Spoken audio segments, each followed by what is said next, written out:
오늘 우리가 은혜 받을 말씀은 요한계시록 21장 1절부터 8절까지 말씀을 가지고 은혜 받도록 하겠습니다.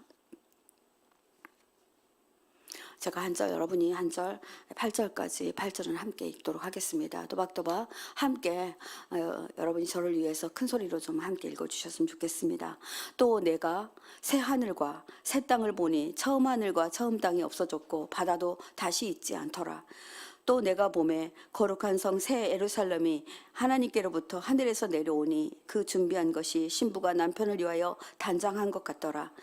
내가 들으니 보좌에서 큰 음성이 나서 이르되 보라 하나님의 장막이 사람들과 함께 있음에 하나님이 그들과 함께 계시리니 그들은 하나님의 백성이 되고 하나님은 친히 그들과 함께 계셔서 모든 눈물을 그 눈에서 닦아주시니 다시는 사망이 없고 애통한 것이나 곡하는 것이나 아픈 것이 다시 있지 아니하리니 처음 것들이 다 지나갔음이로라.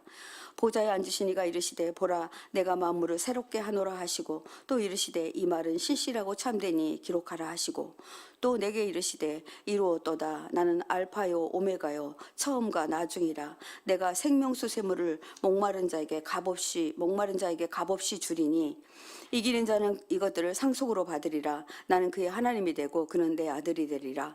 함께 읽겠습니다. 그러나 두려워하는 자들과 믿지 않은 자들과 흉악한 자들과 살인자들과 음행하는 자들과 점술가들과 우상 숭배자들과 거짓말하는 모든 자들은 불과 유황으로 타는 못에 던져지리니 이것이 둘째 사망이라. 아멘. 하나님의 말씀입니다. 하나님의 심판은 요한계시록 17장에서 시작해서 오늘 21장까지 사탄과 회개하지 않는 자들이 불못에 던져져 멸망당하는 것으로 끝이 납니다. 하나님은 대적하는 모든 세력들이 심판을 받았다는 것은 하나님 나라를 땅에 세우는 걸림돌이 되는 모든 요소가 사라졌다는 의미입니다. 이제 요한은 새 하늘과 새 땅을 보게 되는데 새 예루살렘이 하나님으로부터 하늘에서 내려오는 것을 보게 됩니다. 요한은 새로운 창조 환상에서 사라진 것들과 남아있는 것들을 봅니다. 사라진 것은 바다, 죽음, 슬픔, 울부짖음, 고통, 불의, 부정, 우상 숭배하는 자들, 성전, 해와 달빛 등 이 모든 것들이 다 사라집니다. 그리고 저주도 사라집니다. 바다는 원시적인 대양을 의미하는 것으로 혼돈의 상징입니다. 바다가 사라졌다는 것은 하나님의 완전한 승리를 의미합니다. 바다는 사망과 음부와 죽은 자들을 품고 있었습니다. 사망과 음부가 불바다에 던져질 때 바다가 완전히 사라지게 됩니다. 바다가 없다고 하는 것은 고난과 고통을 안겨주던 악이 더 이상은 없다는 것을 상징합니다. 이제 모든 것이 끝나고 요한의 눈앞에 새 하늘과 새 땅이 펼쳐집니다. 예루살렘이 하늘에서 내려옵니다. 만약에 예루살렘이 하늘로 내려온 장면 여러분 한번 상상해 보시기 바랍니다. 회복된 땅에서 요한은 어린 양의 신부 하나님과 어린 양 그리고 백성이 함께하는 장면을 봅니다. 정말 놀라운 광경일 것 같습니다. 하나님과 어려운 보석, 땅의 왕들과 민족들 그리고 새빛이 보이고 낙원이 펼쳐집니다. 천년왕국은 모두 새 것으로 대체됩니다. 이 새 것의 새는 오늘로 카이노스인데요. 시간을 할 때 이렇게 우리들에게 다가오는 시간을 카이로스라고 하는데 이것하고도 상관이 있습니다. 새로운 시간들, 새로운 것들 이런 것들을 말합니다. 그러나 여기서는 꼭 새 시간만을 의미하지 아니하고 새 것은 옛 것은 새하여지고 새 것으로 대체되는 것을 말합니다. 그러니까 완전히 바꿔주는 것입니다. 새빛 그러니까 태양과 달빛까지도 바꿔주는 것을 말합니다. 여러분 새 창조는 단순히 개량한 것이 아닙니다. 옛 하늘과 땅은 새하여졌고 그것들은 새로운 것들로 바뀌었다는 의미입니다. 시간적으로 새로운 것이 아니라 형태나 질에 있어서 전혀 다른 모습으로 바꾸고 계신다는 것입니다. 요한이 또 봅니다. 거룩한 성 예루살렘이 하나님께로부터 하늘에서 내려와 그 준비한 것들이 신부가 남편을 위하여 단장한 것과 같더라. 여러분들 아주 화려한 결혼식장 가본 적이 있습니까? 우리나라는 한 번 예식하는데 매덕 하는 그런 결혼식도 있다고 합니다. 아마 그 결혼식을 상상해서 이거보다 수천 배 더 정말 아름다운 광경이 펼쳐질 것 같습니다. 고대 예루살렘은 거룩한 성이라 불렀습니다. 그러나 그 성은 죄로 가득 찼고 선지자들과 사도들의 피로 물들어졌고 정죄되었습니다. 그리고 그 성은 모두 파멸되었습니다. 땅에 있었던 성이 사라지고 다시 하늘로부터 새 예루살렘이 내려옵니다. 이 영광스러운 성은 하나님과 그분의 백성들의 거처가 될 것입니다. 에스겔도 이 광경을 보았는데요. 12문으로 재건된 회복된 성을 보았다고 성경에 기록하고 있습니다. 이사야도 이 광경을 봅니다. 이사야서에서는 회복된 예루살렘을 새하늘과 새 땅의 중심으로 묘사되어 있는데 이사야 예언에 이렇게 나옵니다. 하나님은 새 예루살렘을 성을 즐거운 성으로 창조하고 예루살렘을 즐거워하며 하나님의 백성을 기쁨으로 삼겠다. 이렇게 시편 65편에 기록되어 있습니다. 유대 백성들은 새 예루살렘에 대한 소망과 꿈을 간직하고 살았던 백성들입니다. 그러면 우리는 어떠해야 될까요? 우리의 소망도 새 예루살렘 성에 있어야 합니다. 이 땅에서 고통이 끝이 아니고 이기는 자들은 즐거운 성에서 기쁨으로 주님과 함께 즐거이 거닐게 될 것을 믿음으로 받아들이고 그렇게 믿음으로 이겨내야 합니다. 무슨 병이 들어도 이 땅에서 정말 재물이 없어도 세상이 주는 즐거움이 없어도 어떤 고통 가운데 있어도 우리의 소망은 하늘에 있기 때문에 천국에 있기 때문에 우리가 절망하지 않을 수 있습니다. 유다 백성들처럼 우리도 새 예루살렘에 대한 소망을 가지고 하나님 앞에 다시 설 날을 기대하며 하나님 앞에 나아가야 할 것입니다. 그 준비한 것이 신부가 남편을 위하여 단장한 것 같더라 하고 요한은 증언하고 있습니다. 성도들과 예루살렘 성은 둘 다 그리스도의 신부의 모습입니다. 교회는 모든 우리 그리스도인들을 말합니다. 교회도 예루살렘 성도 둘 다 그리스도의 신부의 모습입니다. 둘은 밀접한 연결이 있습니다. 성을 생각할 때 성은 예배입니다. 그러므로 둘은 아름다운 옷을 입은 신부로 단장하고 신랑을 기다리는 모습입니다. 성도는 제 옷을 예수 그리스도의 피로 정결케 된 세마포 옷으로 갈아입고 새 예루살렘 성은 금과 진주와 보석같이 빛나는 하나님의 영광으로 치장하고 있는 모습을 상상해 보십시오. 우리 모두가 다 신부가 되어 흰옷을 갈아입고 오실 신랑을 맞이하는 모습들을 한번 상상해 보십시오. 이 세상에 어떤 결혼식이 이보다 더 아름다울 수 있겠습니까? 이때 보좌로부터 큰 음성이 들려옵니다. 이제 하나님의 집이 사람들 가운데 있게 될 것이다. 이렇게 말합니다. 하나님께서 사람들과 함께 계시고 그들은 하나님의 백성이 될 것이다. 하나님께서 친히 그들과 함께 계시며 그들의 하나님이 되어서 그들의 눈에서 눈물을 닦아주실 것이다. 이제는 죽음도 슬픔도 울음도 아픔도 없으며 모든 내 것들이 다 사라질 것이다. 그렇게 크고 웅장한 소리가 그 음성이 들려옵니다. 전에는 백성이 하나님의 영광을 볼 수 있었던 곳은 오직 장막이었습니다. 그런데 하나님께서는 당신의 백성과 거하시기 위하여 장막을 지었지만 그들의 불충 때문에 하나님의 임재가 장막에서 떠나가게 되었고 그들은 다시 하나님을 배울 수 없었습니다. 이제 새 예루살렘 성에서 우리와 함께 친히 거하시고 하나님이 하늘에서 내려와 우리들의 눈에서 눈물을 닦아주시는 모습을 한번 상상해 보십시오. 한 사람 한 사람 끌어안고 내가 너의 고통을 안다. 내가 너의 울음을 보았다. 그러면서 우리 눈에 눈물을 닦아주시는 정말 그 아름다운 광경을 생각해 보십시오. 이곳은 죽음도 슬픔도 없고 울음도 아픔도 없으며 옛것은 모두 사라지고 같이 있게 되는 그런 광경입니다. 여러분 오래된 찬송인데 이 찬송 기억하십니까? 저 하늘에는 눈물이 없네. 이 찬송 기억하시죠? 저 하늘에는 눈물이 없네. 거기는 슬픔도 없네. 저 하늘에는 눈물이 없네. 거기는 승리만 있네. 이렇게 불러주는 찬양인데요. 저 하늘에는 정말 우리가 이곳에서 정말 고통스럽게 겪었던 모든 것들이 다 사라지고 그곳에는 정말 기쁨이 있고 즐거움이 있고 감사가 있고 서로 주님을 예배하고 찬양하는 곳이 있습니다. 이것이 바로 천국이라는 것입니다. 회복된 예루살렘에 우리 주님과 함께 있을 때 영원한 기쁨이 있게 되겠다라는 우리의 고백이 하나님 그 시간에 들어진다고 생각해 보십시오. 어린 양을 따르는 사람들은 영원히 하나님의 장막에 거하게 될 것이며 하나님은 자신의 백성들과 함께 계시고 그들은 하나님께 찬양과 경배를 드리게 될 것입니다. 인간에게 죽음은 저주이며 원수입니다. 하나님 계신 곳에는 다시는 사망이 없습니다. 그곳은 영원토록 살게 될 것입니다. 그러니 여러분, 이 땅에서 길어야 100년, 요즘은 100년도 사시는 분들이 간혹 계시더라고요. 정말 7, 80, 90까지 살게 됩니다. 정말 눈 깜짝할 사이에 이 시간은 지나갑니다. 저도 제 나이를 보면 상당히 많은 개수를 가지고 있는데 언제 이 나이를 먹었는지 알 수 없을 만큼 금방 지나갔습니다. 그러나 우리 하나님과 사는 시간들은 영원하게 계속될 것입니다. 5절에 보좌에 앉으시니가 이르시되 보라 내가 만물을 새롭게 하노라 이렇게 말씀하십니다. 또 이르시되 이 말은 신실하고 참되니 기록하라 이렇게 하나님 말씀하십니다.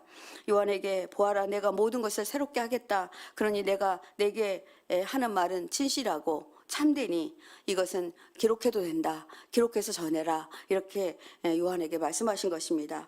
이사야도 똑같은 음성을 들었는데 주님은 너희는 이전 일을 기억하지 말며 옛날 일을 생각하지 마라. 보라 내가 새 일을 행하리니 이제 나타날 것이라. 그렇게 이사야에게도 말씀하셨습니다. 너희가 그것을 알지 못하겠느냐. 이사야 43장에 3장에 있는 말씀입니다. 여러분 우리 이것을 한번 기억하며 하나님이 하신 말씀은 진실하고 신실하여서 절대로 변함없으시고 1.1핵도 하나님이 시건하시지 않으신다는 것을 여러분들이 기억하셨으면 좋겠습니다. 6절과 7절에는 생명수 샘물과 상속에 관한 메시지입니다. 6절에 보니까 또 내게 말씀하시되 이루었도다. 나는 알파요 오메가요 처음과 마지막이라. 내가 생명수 샘물을 목마른 자에게 값없이 주리니 라고 기록되어 있습니다. 여러분 처음과 마지막이 되신다는 말은 모든 생명은 하나님 안에서 시작되고 하나님 안에서 끝난다는 말입니다. 처음 창조를 시작하신 분이 이제 새 창조도 하나님의 나라를 회복시키시고 또 완성시키신다고 약속하셨습니다. 우리는 그 땅을 기업으로 받을 것입니다. 어린 양으로 우리에게 오셔서 약함을 선함으로 사랑으로 자비로우심으로 구하는 자들의 구원자가 되어주시고 그렇게 보증이 되어주십니다. 하나님은 우주를 새롭게 만드시고 주관하시는 분이십니다. 이것을 믿으며 오늘 우리가 신앙생활을 할 때 힘들고 어렵지만 잘 이겨내고 견뎌내야 하는 이유이기도 합니다. 온 인류의 갈증을 하나님 안에서만 완전히 해결할 수 있습니다. 우리가 어떤 곳에서 더 찾으려고 합니다. 그래서 어떤 분들은 용하다는 목회자들도 찾아다니더라고요. 그리고 어디서 기도해 준다니까 거기도 찾아가고 정말 그러실 필요 없다고 생각합니다. 요한은 이사야서를 인용해서 이렇게 말합니다. 생명수 샘물은 목마른 자에게 값없이 주겠다 이렇게 말씀하십니다. 사도 바울도 같은 고백을 했습니다. 이는 만물이 주에게서 나오고 주로 말미암고 주에게로 돌아갑니다. 그에게서 영광이 세세토록 있을지어다 아멘 이렇게 고백하고 있습니다. 우리가 말씀이 있는 곳 말씀이 날마다 진행되는 곳 정말 내 본교회 이 강단에서 흘러나오는 이 말씀만이 여러분들을 살리는 것이라 생각하고 뭐 기도를 가지 말라 이런 건 아닙니다. 가끔씩은 정말 부르짖고 싶을 때 가셔도 되겠습니다만은 늘 본 성전에서 이루어지는 이 예배를 귀히 여기고 한순간도 놓치지 않으셨으면 좋겠습니다. 내가 생명수 샘물로 목마른 자에게 값없이 주리라. 이 허락은 오직 목마른 자들에게만 하나여 주어진 허락입니다. 여러분들이 목말라야 합니다. 말씀에 목말라야 하고 날마다 오늘 물을 먹지 않으면 못 사는 것처럼 말씀을 듣지 않고 말씀을 묵상하지 않으면 힘들다. 내가 살 수 없다. 이런 생각을 가지고 하나님께 나아가서 정말 주님의 생명수로 그렇게 목을 축이시기 바랍니다. 그 이유는 어린 양 예수께서 생명수 샘물의 근원이 되시기 때문에 그렇습니다. 샘물은 언제나 목마르지 않게 우리들에게 공급됩니다. 주가 죽으시고 죽음에서 일어나 부활하시고 이 사실을 믿는 자에게 주는 생명의 물, 이 물은 영원히 마르지 않고 여러분의 갈증을 해소시켜 주실 것입니다. 7절 말씀은 이기는 자에게 내리는 선물입니다. 이기는 자는 이것을 상속으로 받으리니 나는 그의 하나님이 되고 그는 내 아들이 되리라 이렇게 말씀하십니다. 이 상속은 정말 놀라운 여러분 상속 많이 받고 싶으시죠? 저는 저희 부모님들에게 친정 부모님에게도 시부모님에게도 상속이라는 것을 받지 못했습니다. 딱 상속 하나 받았는데요. 150만 원인가 160만 원 받았어요. 저희 남편이. 옛날에 우리 시아버님의 할아버지가 팔아먹은 땅인데 그게 등기가 안 돼가지고 국가에서 그 여주보 있잖아요. 여러분 아시죠? 여주보를 지을 때 그거를 발견해 가지고 저희 후손들에게 나눠주는 어느 날 상속을 받아가라는 거예요. 깜짝 놀라서 막 기대하고 갔더니 160만 원 주더라고요. 그래서 그 돈을 정말 귀하게 제가 사용했던 거 보는데, 여러분 이 상속 얼마나 큰지 제가 시간이 아침 새벽이니까 잠깐만 읽어드리겠습니다. 여러분 계시록 2장 7절에는 생명나무와 열매를 주어 먹게 하는 상속, 그리고 둘째 사망의 해를 받지 않은 그 복을 주겠다. 2장 11절에, 2장 17절에는 내가 감추었던 만나를 너에게 주고 흰 돌을 줄 터인데 그 돌 위에 새로운 이름이 기록되게 될 것이다. 이런 것들을 주겠다는 겁니다. 그리고 만국을 다스리는 권세를 너에게 주겠고 그가 철장을 가지고 그들을 다스려 질그릇을 깨트리는 것과 같이 하리라, 이렇게 말씀하셨습니다. 그리고 너에게 새벽별을 주리라, 이렇게 말씀하십니다. 이렇게 그 권위를 주겠다, 그런 말씀이겠죠. 그리고 너의 이름을 생명책에 결코 지우지 않을 것이다, 이렇게 상속을 주겠다 말씀하십니다. 계시록 3장 5절입니다. 그리고 계시록 3장 12절에는 너는 하나님의 성전의 기둥 이 되게 할 것이다, 이렇게 말씀하셨습니다. 그리고 계시록 3장 21절에는 내 보좌에 함께 앉게 해주겠다. 보좌에 함께 앉아주겠다. 그래서 저는 이 말씀 들으면서 제가 3장 21절 묵상할 때 주님, 저는 주님 무릎에 앉게 해주세요, 그렇게 욕심 부렸습니다. 이런 상속을 우리가 받게 될 것이라는 것입니다. 이기는 자가 받을 선물을 우리가 기대해야 되지 않겠습니까? 욕심이 나더라고요. 그리고 오늘의 고난을 정말 아무것도 아니겠구나, 그날 보면 그래, 이 고생이 아무것도 아니야, 아마 정말 고생해서 정말 아들을 이렇게 했는데 아들이 서울대 가고 법관이 되고 막 변호사가 되고 판사가 된다면 굉장히 기쁠 거예요. 근데 그것보다도 훨씬 더 많은 복을 받게 될 것이라는 겁니다. 여러분 처음과 마지막이 되시며 정말 역사의 시작과 끝이 되시는 분이 이렇게 선언하십니다. 이루었도다. 어디선가 들었던 말씀이죠. 예수님이 십자가에 달려 돌아가시면서 다 이루었다 하신 말씀과 동일합니다. 그래서 주님은 죽으심으로 이 완성을, 이 새하늘과 새 땅 완성을 미리 예보하셨고, 하나님은 마지막 때에 이 땅에 오셔서 우리들에게 거룩한 백성이라 칭하면서 다 이루었다, 이렇게 선언해 주실 거라는 것입니다. 공의에 목마르고 정의에 고팠던 이들의 열망을 하나님은 능히 채우시고도 남고, 그 목마름을 다 채우시고도 남음의 큰 은혜를 우리에게 주실 것이라는 겁니다. 그리고 백마탄 주님을 따라 악한 세상에 맞서 싸워 이기는 자는 하나님의 아들이 되어 하나님의 아들이라 일컬음을 받을 것이다. 이게 얼마나 큰 은혜인지 여러분 아시죠? 그래서 새 창조의 세계를 유업으로 상속받게 될 것이라 약속하십니다. 주님은 이렇게 약속하십니다. 나는 너의 하나님이 되고 너는 내 아들이 되리라. 우리가 하나님을 아버지라고 지금 부르고 있습니다. 그런데 그때가 되면 정말 내가 이분을 그동안에 그렇게 보고 싶었구나, 그렇게 만나고 싶었구나, 정말 아빠하고 아버지하고 그 품에 안기게 될 것입니다. 이 약속은 위의 약속들과 모든 약속들보다 뛰어난 약속입니다. 저와 여러분이 모두 이기는 자들이 되어서 하나님 나라의 상속자, 그리고 하나님 나라의 자녀로 그렇게 영원히 살아갈 것을 기억하시기 바랍니다. 오늘 말씀은 검은 구름이 걷히는 기분이 들지 않습니까? 새하늘과 새 땅, 완성된 하나님의 나라, 그 다스림을 받는 그 축복 중에 축복입니다. 하나님의 새로운 나라는 옛 구조와 시스템을 어떤 시스템도 끼워넣을 수 없습니다. 완벽하게 새로 제작되고 새로 하나님께서 창조하십니다. 새 예루살렘 성의 일부가 되려면 새로운 생각을 하고 새롭게 행동해야 됩니다. 그런데 8절은 이기는 자와 대비하여 둘째 사방에 대해서 증언합니다. 그러나 두려워하는 자들과 믿지 않은 자들과 흉악한 자들과 살인자들과 음행하는 자들과 점술가들과 우상 숭배자들과 거짓말하는 모든 자들이 불과 여왕으로 타는 못에 던져지리니 이것이 둘째 사망이라. 그러니까 이기는 자는 다시 사망에 이르지 아니하지만 그렇게 하지 않고 우상에 절하고 사탄의 그 계계에 빠졌던 사람들은 둘째 사망을 맞게 됩니다. 심판의 부활로 일어난 자들은 자신의 죄값에 해당되는 불못의 고통과 함께 다시 죽음을 맛보게 되는데, 그것은 영원한 죽음을 상징합니다. 그것을 둘째 사망이라고 부릅니다. 거짓 선지자들의 유혹에 빠져 음녀 바벨론이 주는 포도주를 마신 이들이 그 대상이 됩니다. 용과 짐승과 바벨론의 부역자가 되어 악에 동조하고 사특한 악행을 일삼 자들이 당하는 그 심판입니다. 짐승의 유혹에 굴복하여 두려워하며 변절하지 않는 자, 분별 없이 어떤 것들에도 순응하지 않는 자, 흉악과 살인, 음행과 점술, 우상에 절하지 않는 자는 절대로 둘째 사망에 이르지 않게 됩니다. 선하게 싸움에서 이기는 자들만이 이기지 못하는 자들만이 둘째 사망의 해를 당하는 것입니다. 바꿔 말한다면 이기는 자는 사망의 해를 받지 않는다, 이런 말입니다. 주님이 우리에게 오늘 아침 이렇게 말씀하십니다. 네가 어느 곳으로 갈래?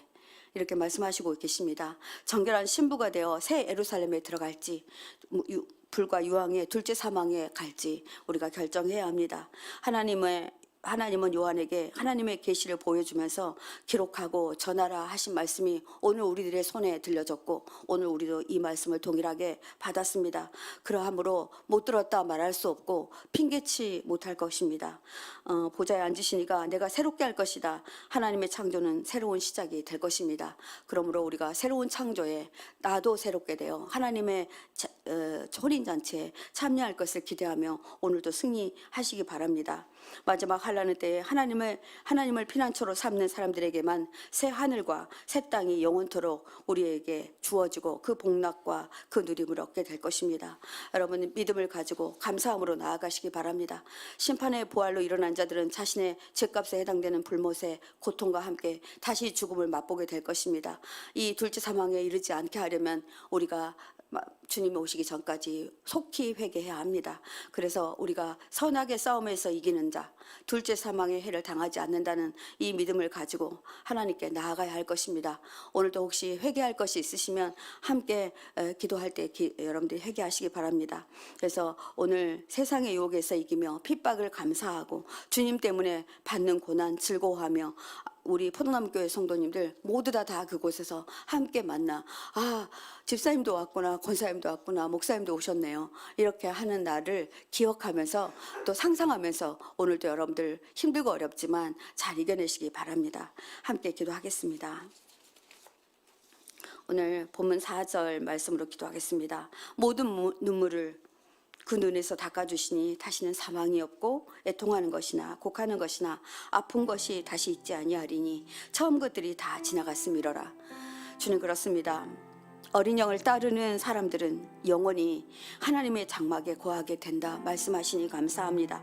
하나님은 모든 고통에서 벗어나게 해주시겠다 약속하시고 우리의 눈에 눈물을 닦아주시겠다 말씀하셨습니다. 오늘의 고통과 수고가 장차 이를 하나님의 나라와 비교도 안 되기에 오늘 이 고통을 감내함으로 감사함으로 이겨내는 저희들 되게 해 주옵소서. 주님, 저에게 고통이 있음을 감사합니다. 고통이 인하여 나는 회개하게 되고 고통이 인하여 질병이 인하여 내가 하나님 나의 삶을 되돌아보게 됩니다. 그러므로 하나님, 나에게 고통이 있음을 감사하고 질병을 주신 하나님께 감사하고 핍박을 받는 그 상황을 감사하고 주님 앞에 그렇게 감사함으로 나아가는 저희들 되겠습니다. 우리 주님 이름 한번 크게 부르고 주님 감사함으로 나아가겠습니다. 주여, 이 시간 아버지 앞에 간절히 간구하여 기도합니다. 하나님, 그렇습니다. 하나님, 우리가 아버지 하나님 저희에게 오는 고통과 질병과 고난이 있지 않으면 어찌 우리가 아버지 이 땅에서 하나님 정결하게 살아낼 수 있겠습니까? 주님은 때로는 우리를 아프게 하고 때로는 아버지 애매한 고난을 받게 하고 아버지 하나님 고통 중에 있게 하십니다. 그러나 아버지 그 고통 중에서 우리가 깨닫게 된다면 주님은 아버지 우리에게 새 하늘과 새 땅을 다 허락하시고 아버지 우리 눈에 눈물을 닦아주시고 잘했다 칭찬해 주시며 우리의 머리를 쓰다듬어 줄 줄을 믿습니다. 하나님, 우리는 오직 하나님 이 땅에 살면서 어떤 어려움이 있다 할지라도 아버지 그 상황을 기억하며 아버지 잊어버리지 아니하며 유대 백성들처럼 이 소망을 품에 안고 하나님 아버지 오늘을 살아갈 것입니다. 아버지, 우리가 이 땅에 사는 기간은 너무나도 짧습니다. 그러나 하나님과 살아갈 아버지 그 아름다운 새 하늘과 새 땅의 영원한 축복은 너무나도 길고 영원한 것을 압니다. 합니다. 그러하기에 하나님 잠깐의 고통을 이겨내는 우리 신부들 되게 하여 주옵소서. 온전케 주님을 기억하며 하나님 악한 사단과 아버지 세상 유혹에서 이겨내는 저희들 되게 하여 주시옵소서. 함께하여 주시옵소서. 7절 말씀으로 한 번 더 기도합니다. 이기는 자는 이것들을 상속으로 받으리라. 나는 그의 하나님이 되고 그는 내 아들이 되리라. 하나님 감사합니다. 우리에게 아버지 이기게 하실 것이고 또 이기는 자로 하나님 앞에 설 수 있게 하실 거라, 그런 믿음으로 하나님 앞에 기도하며 나아갑니다. 우리는 악한 세력을 이겨낼 힘이 우리에게 전혀 없습니다. 그러하기에 주님께 간구하여 기도합니다. 내 안에 항상 계셔서 나를 이기게 도와주시고 성령의 충만함으로 하나님 성실한 크리스찬으로 또 이기는 크리스찬으로 살아갈 수 있도록 도와주실 것을 믿고 감사합니다. 우리가 받을 복은 상상을 초월할 은혜가 우리에게 펼쳐질 것입니다. 주님, 어떤 사탄의 유혹에서도 절대로 넘어지지 아니하고 주님께 신실과 충성을 다함으로 이기는 자가 되어 하늘나라를 상속으로 받는 멋진 크리스찬으로 하나님 주님 앞에 우뚝 서게 해 주옵소서. 멋진 신부로 단장할 수 있게 해 주옵소서. 우리 주님 이름 한번 크게 부르고 기도하신 후에 각자 기도하시고 기도하시기 바랍니다. 주여, 주님 이 시간 감사와 찬양을 올려드립니다. 주님, 그렇습니다. 이기는 자는 이것들을 상속으로 받으리라 말씀하셨습니다. 우리가 받을 상속이 얼마나 큰지 아버지, 정말 우리에게 하나님께서는 생명나무의 열매를 먹게 해주시겠다. 아버지, 둘째 사망의 해를 받지 않게 해주시겠다.